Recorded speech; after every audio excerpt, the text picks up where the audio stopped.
नालायक बेटा। कहानी कुछ इस प्रकार प्रारंभ होती है मित्रों। बेटा, हमारा एक्सीडेंट हो गया है। मुझे ज़्यादा चोट नहीं आई, पर तेरी माँ की हालत गंभीर है। कुछ पैसे की ज़रूरत है और तेरी माँ को खून चढ़ाना है। 62 साल के माधव जी ने अपने बड़े बेटे को फ़ोन करके कहा, पापा, मैं बहुत व्यस्त हूँ आजकल। मेरा आना नहीं हो सकेगा।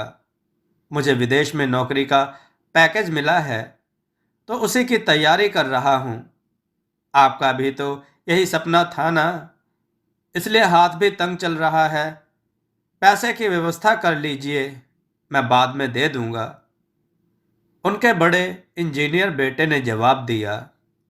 उन्होंने अपने दूसरे डॉक्टर बेटे को फ़ोन किया, तो उसने भी आने से मना कर दिया। उसे अपने ससुराल में शादी में जाना था। हाँ, इतना जरूर कहा कि पैसों की चिंता मत कीजिए, मैं भिजवा दूंगा। यह अलग बात है कि उसने कभी पैसे नहीं भिजवाए। उन्होंने बहुत मायूसी से फोन रख दिया। अब उस नालायक को फोन करके क्या फायदा? जब ये दो लायक बेटे कुछ नहीं कर रहे, तो वो नालायक क्या कर लेगा? उन्होंने सोचा और बोझिल कदमों से अस्पताल में पत्नी के पास पहुंचे और कुर्सी पर ढेर हो गए। पुरानी बातें याद आने लगी। माधवराज स्कूल में शिक्षक थे। उनके 3 बेटे और एक बेटी थी। बड़ा इंजीनियर और मझला डॉक्टर था। दोनों की शादी बड़े घराने में हुई थी। दोनों अपनी पत्नियों के साथ अलग अलग शहरों में रहते थे। बेटी की शादी भी उन्होंने खूब धूमधाम से की थी। सबसे छोटा बेटा पढ़ाई में ध्यान नहीं लगा पाया था। 11वीं के बाद उसने पढ़ाई छोड़ दी और घर में ही रहने लगा। कहता था, मुझे नौकरी नहीं करनी, अपने माता पिता की सेवा करनी है। पर मास्टर साहब उससे बहुत नाराज रहते थे। उन्होंने उसका नाम नालायक रख दिया था। दोनों बड़े भाई पिता के आज्ञाकारी थे, पर वह गलत बात पर उनसे भी बहस कर बैठता था। इसलिए माधव जी उसे पसंद नहीं करते थे।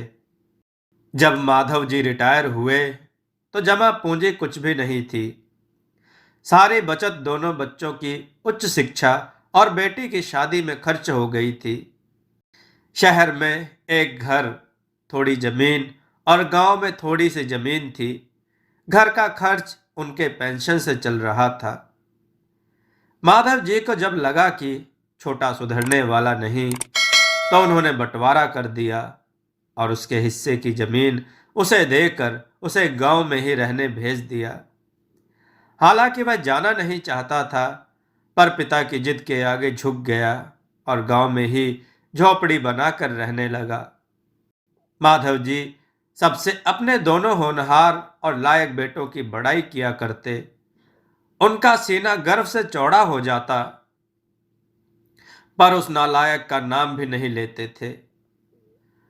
2 दिन पहले दोनों पति पत्नी का एक्सीडेंट हो गया था। वह अपनी पत्नी के साथ सरकारी अस्पताल में भर्ती थे। डॉक्टर ने उनकी पत्नी को ऑपरेशन करने को कहा था।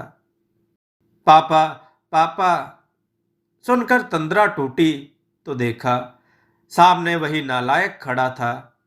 उन्होंने गुस्से से मुंह फेर लिया, पर उसने पापा के पैर छुए और रोते हुए बोला, पापा, आपने इस नालायक को क्यों नहीं बताया? पर मैंने भी आप लोगों पर जासूस छोड़ रखे हैं। खबर मिलते ही भागा आया हूं। पापा के विरोध के बावजूद उसने उनको एक बड़े अस्पताल में भर्ती कराया। माँ का ऑपरेशन कराया, अपना खून दिया। दिन रात उनकी सेवा में लगा रहता कि एक दिन वह गायब हो गया। वह उसके बारे में फिर बुरा सोचने लगे थे कि तीसरे दिन वह वापस आ गया। महीने भर में ही माँ एकदम भली चंगी हो गई। वह अस्पताल से छुट्टी लेकर उन लोगों को घर ले आया। माधव जी के पूछने पर बता दिया कि खैराती अस्पताल था, पैसे नहीं लगे हैं। घर में नौकरानी थी ही, वह उन लोगों को छोड़कर वापस गांव चला गया। धीरे धीरे सब कुछ सामान्य हो गया। एक दिन यूं ही उनके मन में आया कि उस नालायक की खबर ली जाए। दोनों जब गांव के खेत पर पहुंचे तो झोपड़ी में ताला देखकर चौंके। उनके खेत में काम कर रहे आदमी से पूछा तो उसने कहा, यह खेत अब मेरे हैं। क्या? पर यह खेत तो... उन्हें बहुत आश्चर्य हुआ। हाँ, उसकी मां की तबीयत बहुत खराब थी, उसके पास पैसे नहीं थे, तो उसने अपने सारे खेत बेच दिए। वह रोजी रोटी की तलाश में दूसरे शहर चला गया है। बस यह झोपड़ी उसके पास रह गई है। यह रही उसकी चाबी, उस आदमी ने कहा। वह झोपड़ी में दाखिल हुए तो बरबस उस नालायक की याद आ गई। टेबल पर पड़ा लिफाफा खोलकर देखा तो उसमें रखा अस्पताल का 9 लाख का बिल उनको मुंह चिढ़ाने लगा। उन्होंने अपनी पत्नी से कहा, जानकी, तुम्हारा बेटा नालायक तो था ही, झूठा भी है।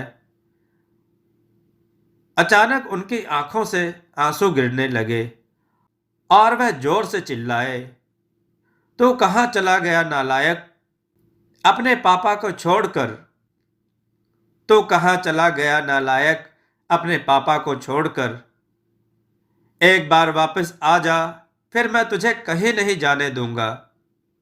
उनकी पत्नी के आंसू भी बहे जा रहे थे और माधव जी को इंतजार था अपने नालायक बेटे को अपने गले से लगाने का।